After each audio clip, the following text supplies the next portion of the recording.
আমি নিজেও 2 বছর এলএলবি করেছি, পরে এটা ছেড়ে দিয়েছি, মনে করলাম যে এটা আমার জন্য ঠিক না।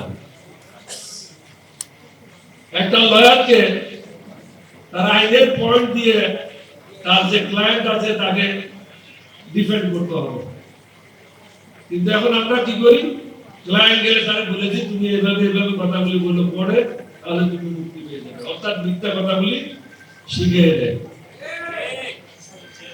আর যারা বিচারকের আসনে বসে তারাও দলীয় ভিত্তিতে অনেক ক্ষেত্রে আমি বলবো দলীয় বিবেচনায় তারা পদায়ন হয়, যার কারণে নিয়ন্ত্রিত জাজমেন্ট আসে। সুতরাং জনগণ যাবে কোথায়? আমি আর মানুষেরা তো বাংলাদেশে আর কেউ নেই।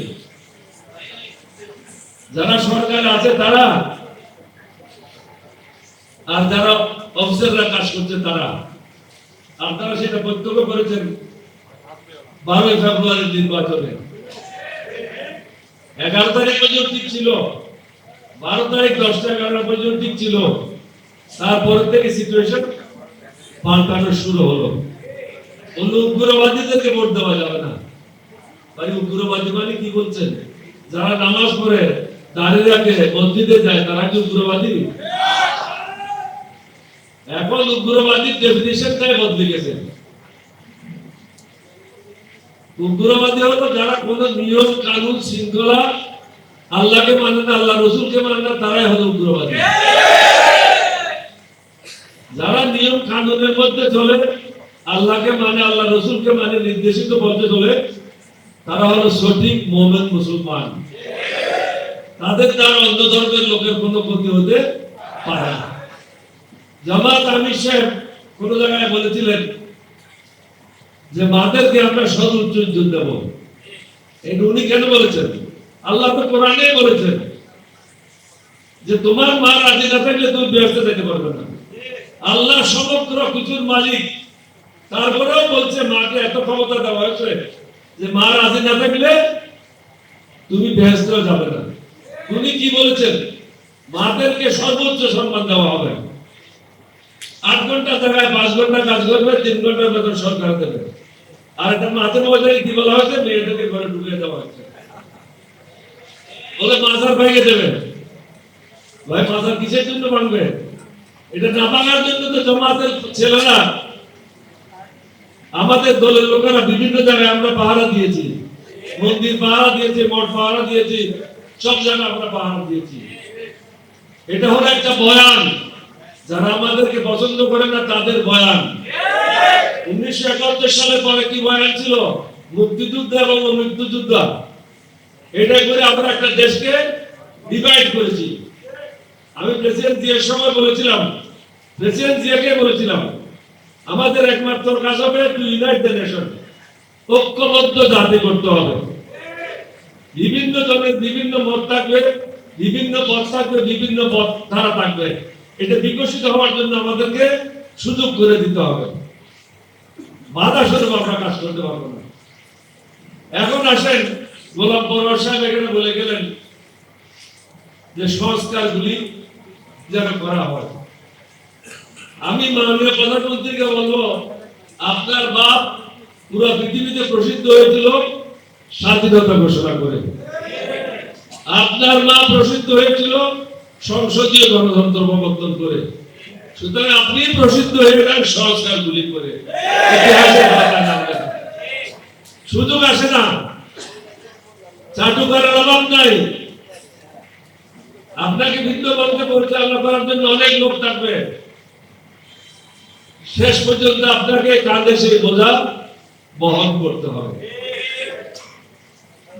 দোষ করবে মন্ত্রী, কিন্তু বোঝা উঠাতে হবে আপনাকে। আপনি কেন বোঝা উঠাবেন? Keep yourself clean, remain clean. Why should you take the load of somebody else? বরং যত দ্রুত সম্ভব নিজের উদ্যোগ নিয়ে, বিরোধী দল থেকে কেন ডিমান্ড আসবে? বিরোধী দল থেকে ডিমান্ড আসার আগে হাউসে উঠে মাননীয় প্রধানমন্ত্রী বলবে যে সংস্কারের জন্য আমরা ওই দিন ধার্য করলাম, ওই দিন এই বিল আসবে এবং পাস করা হবে। আপনার নামটা ইতিহাসে লেখান, দেশটাকে শান্তির পথে নিয়ে যান। আমরা তো অনেক খেসারত দিয়েছি। আমির সাহেব একদিন বলেছিলেন যে উই রিভোল্ট কর্নেল ওলি বলেছিল, এটা নিয়ে অনেকের গায়ে জ্বলন ছিল। উনি কেন বলেছেন? জিয়াউর রহমান নিজে লিখেছেন এসিআরে annual confidential report, this officer played the main role which enabled the East Bengal Regiment to revolt on the crucial night of 25-26 March. এই অফিসারে 1971 সালের 25-26 মার্চ রাত্রে বিদ্রোহের গুরুত্বপূর্ণ ভূমিকা পালন করে। আমি বিদ্রোহ না করলে তখন কিন্তু বিদ্রোহ হতো না। উনি ছিলেনই না, উনি অনুপস্থিত ছিলেন। উনি চট্টগ্রাম বন্দরের দিকে যাচ্ছিলেন। ওনাকে যদি ফিরে আনতাম, কয়েক মিনিট পর ওনাকে মেরে কর্ণফুলীতে ফেলাই দিত। এছাড়াও পরের বছর 73 কেজিতে তৎকালীন মেজর শওকত ব্রিগেডিয়ার শওকত হিসেবে চট্টগ্রাম ব্রিগেডের কমান্ডার ছিল। উনি আমাদের তৃতীয় সিনিয়র লোক ছিল যুদ্ধের সময়। উনি কি লিখেছেন? This officer on his own initiative asked Ziaur Rahman to declare independence of Bangladesh. এই অফিসারের জিয়াউর রহমানকে বলছে স্বাধীনতা ঘোষণা করার জন্য। তো তোমাদের গাত্র দাও কেন হচ্ছে? এই ডকুমেন্টগুলি তো আর্মি হেডকোয়ার্টার আছে। একদম যদি ইংরেজি লেখাপড়া করতে না জানো, ঢাকা ইউনিভার্সিটিতে ইংলিশে প্রফেসরকে নিয়ে যাও এগুলো পড়ার জন্য। অসুবিধাটা কোথায়? আর যদি ওখানে অসুবিধা হয়, আমার ঘরে আসো, অরিজিনাল এসিআর তো আমি রেখে দিছি। আমি তো ওরকম বোকার লোক না। আমি যখন চাকরি ছেড়েছি, অরিজিনাল এসিআর গুলি আমি সাথে নিয়ে আসছি। আমার ঘরে আসো, বিনা পয়সায় দেখায় দেবো। সুতরাং আমিরকে টিটকারি না মেরে এটা গ্রহণ করো। সত্যকে গ্রহণ করা একজন মানুষের কাজ। এটা অস্বীকার করে বেশি দিন টিকতে পারবে না। সত্যিকার অর্থে এই পাকিস্তানের বিরুদ্ধে বিদ্রোহ করার জন্য যে লোকটা প্রথমে চিন্তা করেছিল, তিনি হলেন লেফটেন্যান্ট কর্নেল আমার চৌধুরী, মুজিবুর রহমান চৌধুরী। ওনার আমি খুব একজন ঘনিষ্ঠ লোক ছিলাম। উনি ছিলেন 4 বেঙ্গল রেজিমেন্টের অধিনায়ক। বদলি হয়ে আসেন চট্টগ্রামে chief inspector east Bengal regimental centre.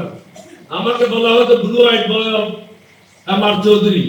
উনি আমাকে ডাকে চট্টগ্রাম সেনানিবাসে নিয়ে গেলেন। আমি ছিলাম সময় শহরে। উনি বললেন যে আমাদের কোনো ভূমিকার প্রয়োজন ছিল না। উনি সরাসরি প্রস্তাব দিলেন, বাংলাদেশের এই অবস্থাতে কি করা দরকার? আমি স্যার বিদ্রোহ করতে হবে, দেশ স্বাধীন করতে হবে। বলছে এগ্রি, তুমি তোমার প্রস্তুতি গ্রহণ করো, আমি আমার প্রস্তুতি গ্রহণ করি। কয়েকদিন পর জিয়াউর রহমান সাহেব ওনার বাসায় আমাকে ডেকে পাঠালেন। প্রথম দিন আমি ওনার সাথে কথা বললাম না, কারণ উনিও ছিলেন আইএসআই একজন কর্মকর্তা, আমিও ছিলাম।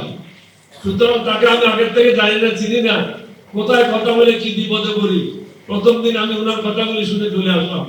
কয়েকদিন পর উনি আমাকে আবার ডাকলেন, আবার ডেকে জিজ্ঞাসা করলেন, আমি এত ভূমিকা রাখেন কেন? আসলে কি করতে চান সেটাই বলেন। বলছে কি করণীয়? আপনি বলেন কি করণীয়? বলছে একটা কিছু তো করতে হয়। আমিও বুঝি একটা কিছু করতে হয়, কিন্তু সে একটা কিছু কি? বলছে বিদ্রোহ করলে কিরকম হয়? আমাদের খুব ভালো হয়। বলছে তাহলে তোমার প্রয়োজন, তুমি ছাড়া তো 8ম বেঙ্গল রেজিমেন্টে সোলজাররা কারো কথা শুনবে না। তাহলে আমি ঠিক করে নেব। তাহলে আমরা 3 জন হলাম, বাকিরা জানে আংশিক। কেউ জানে 2 আনা, কেউ জানে 1 আনা, কেউ জানে 1 পয়সা, কেউ জানে 3 আনা। পুরো গল্পটা আমি আর জিয়াউর রহমান সাহেব ছাড়া কেউ জানে না। কারণ আমার চৌধুরী সাহেবকে 25 রাতে 10টার দিকে উনাকে 20 বেলুচ রেজিমেন্ট গাড়ির পিছনে রশি দিয়ে বন্ধ করে হেসরাইয়ে তাকে হত্যা করা হয়। জিয়াউর রহমানকে হত্যা করতে 5 মিনিট পরে আমি যদি ফিরে আনতাম, এটা আমি ফিরে আনি না, এটা আল্লাহর হুকুম। আমি মালিকের হুকুমটা পালন করেছি মাত্র। আমি বাংলাদেশ সেনাবাহিনীর 1st ব্রিগেড মেজর। কত বড় অন্যায় আর্মিতে হয় সেটা এখন বুঝানোর জন্য। জিয়াউর রহমান দ্বিতীয় ঘোষণা, প্রথম ঘোষণা দিলেন, I declare myself as a provisional head of the state and independence of Bangladesh।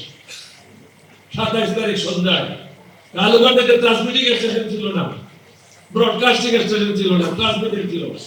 ওটাকে আমরা রূপান্তর করে ব্রডকাস্টিং স্টেশন আনলাম। ওটার থেকে তিনি ব্রডকাস্ট করলেন, আমি পাশে পাঠাচ্ছিলাম। 30 তারিখ উনি আরেকটা ভিন্ন কারণে, যেটা কখনো বলা যাবে না, এটা হলো গোপনীয়তা আমার এবং উনার মধ্যে। তাহলে তিনি যখন রাষ্ট্রপতি ছিলেন তাহলে তো একটা মন্ত্রিসভা হয়েছিল, নাকি হয় নাই? আমি সেই মন্ত্রিসভার স্বরাষ্ট্রমন্ত্রী ছিলাম। মেজর মির শওকত আলী ছিল পররাষ্ট্রমন্ত্রী। বাকি মন্ত্রিসভা আমরা পূরণ করে নেই, কারণ সবার সাথে দেখা হওয়ার পরে করবো। দ্বিতীয় অ্যানাউন্সমেন্ট আমাদের যখন কাজ হয় নাই, যে কোনো প্রকারে হোক, 30 তারিখ উনি বলেছিলেন, I declare myself as commander in chief of liberation forces. এই জিনিসটা খালেদ মোশাররফ এবং শফিউল্লাহ সাহেব মেনে নিতে পারে নাই। শফিউল্লাহ সাহেব একই কোর্সে জিয়া সাহেবের, কিন্তু জিয়া সাহেব সিনিয়র ছিল, কিন্তু তারা মেনে নিতে পারে নাই।